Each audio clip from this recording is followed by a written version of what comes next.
د ادب او فرهنګ درنو مینوالو، خدای بخلی استاد ګل پاچا الفت هغه لوی او وتلی ادب پو، فرهنګپال، نامتو پوهیال، خوږژبی او نوښتګر شاعر، نومیالی هیوادپال، پوخ او اڅان لیکوال، څیړونکی، تکړه او نامتو رسنوال او ژباړونکی، پر ټولو ګران او ټولو ته منلی ملي شخصیت او د علم او ادب رښتینی او ستر خدمتګار و. د په خپلو اغیزناکو او ګټورو آثارو کې د ادب، شعر او شاعرۍ نړۍ تل توده، غوړېدلې، روښانه او ځلانده ساتلې ده. په پاکستان کې د ټولو ظلمونو، جنایتونو، وحشت، دهشت او زور زیاتی پر خلاف چې په قبایلي سیمو کې ترسره شوي دي، د پښتونخوا په قبایلي سیمو او نورو پښتون میشتو سیمو کې د خلکو اوسنی مدني او ملي پاڅون، سولیز قیام او اعتراض چې د خپلو ټولنیزو، سیاسي، بشري، انساني او هویتي حقونو د ترلاسه کولو لپاره یې مدني مبارزه او خپل اوچت غږونه جګ کړي دي، سابقه نه لري. نو پکار ده چې ټول افغانان په تیره بیا لروبر پښتانه د دغه ستر اعتراض او پاڅون ملاتړ وکړي او د ټولو پښتنو او بلوڅو په راویښولو سیاسي پوخوالي، اتحاد، اتفاق، یووالي او ملي وحدت او پیوستون په لاره کې عملي ګامونه پورته کړي. ما په دې تړاو د ارواښاد استاد ګل پاچا الفت یو خوندور او له معنوي، انساني او اخلاقي پیغام او آرمان څخه ډک شعر د انځوریز په بڼه انتخاب او دکلمه کړی دی. تاسو درنو مینوالو ته یې ډالۍ کوم. ایلمن یم چې په اورېدلو، لوستلو او لیدلو یې ستاسو ادبي، وطني او ملي تنده پرې خړوبه شي. د شعر عنوان دی پښتانه وایي.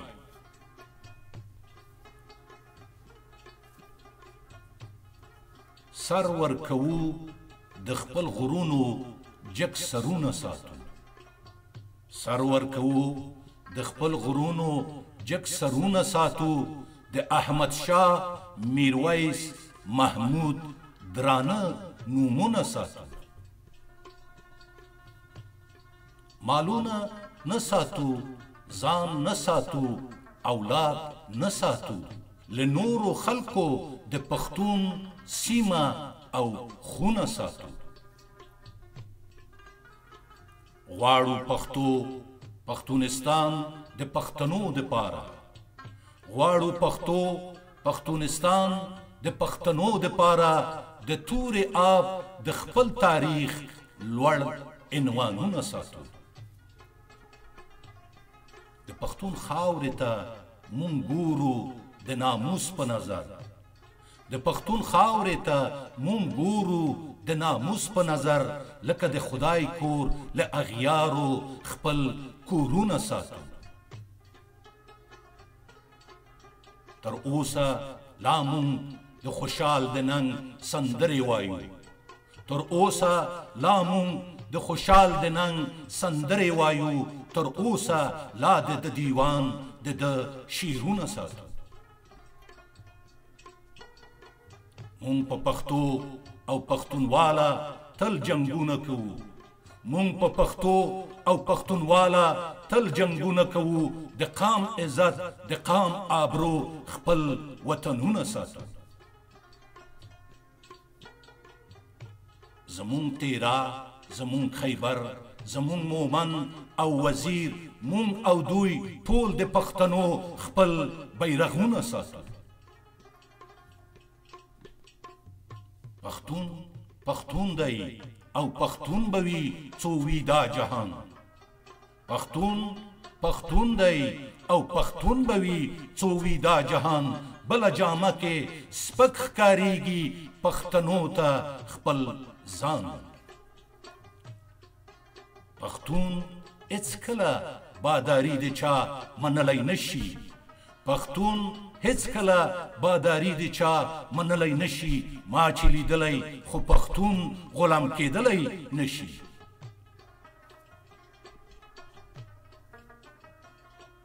چا چې عمرونه په خپل حق باندې جګړې کړي دي د هغو حق په هیڅ قوت هیڅوک خوړلی نشي مخونه تور د پښتنو د دښمنانو وینم مخونه تور د پښتنو د دښمنانو وینم هیڅوک پښتو او پښتونواله ورکولی نشي سند او پنجاب زمونږ ایستلې تورې تل لیدلي سند او پنجاب زمونږ ایستلې تورې تل لیدلي تاریخ شاهد دی او هیڅوک منکرېدلی نشي مونږ په ذلت خواري پنجاب ته کله تللي نه یو مونږ په ذلت خواري پنجاب ته کله تللي نه یو په سپکه سترګه پنجابیان مونږ ته کتلی نشي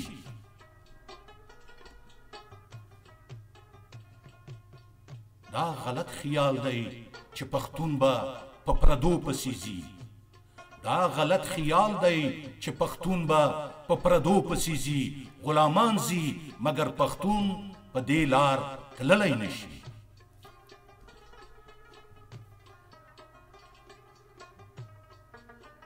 په اسلامي سلوک پوهیږو بد سلوکه نه یو خو د اسلام په نامه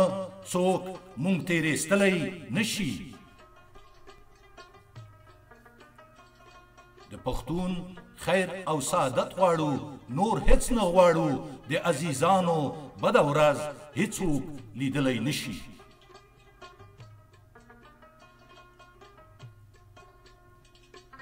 راشئ او حق ته غاړه کېږدئ عدالت ومنئ د پښتنو په حق پښې څوک ایښودلی نشي هیڅ امکان نه لري چې یو ملت له ځانه تیر شي خپل هر څه پرېږدي له خپل نوم او له نښانه تیر شي نه داسې شوي نه به وشي نه به وویني څوک چې پښتانه پرېږدي پښتو او له افغانه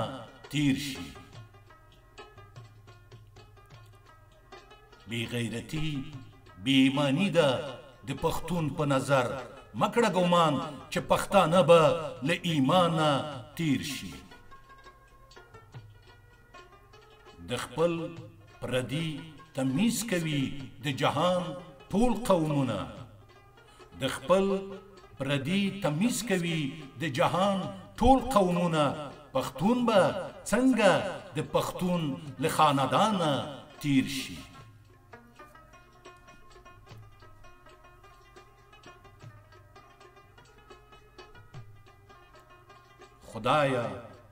خدایا راټول کړې پښتانه په یوه نوم د پښتون خدایا راټول کړې پښتانه په یوه نوم د پښتون د اپریدي مومن وزیر او نورو نشته بیلتون سر ورکوو د خپل غرونو جګ سرونه ساتو سر ورکوو د خپل غرونو جګ سرونه ساتو د احمد شاه میرویس محمود درانه نومونه ساتو د احمد شاه میرویس محمود درانه نومونه ساتو د احمد شاه میرویس محمود درانه نومونه ساتو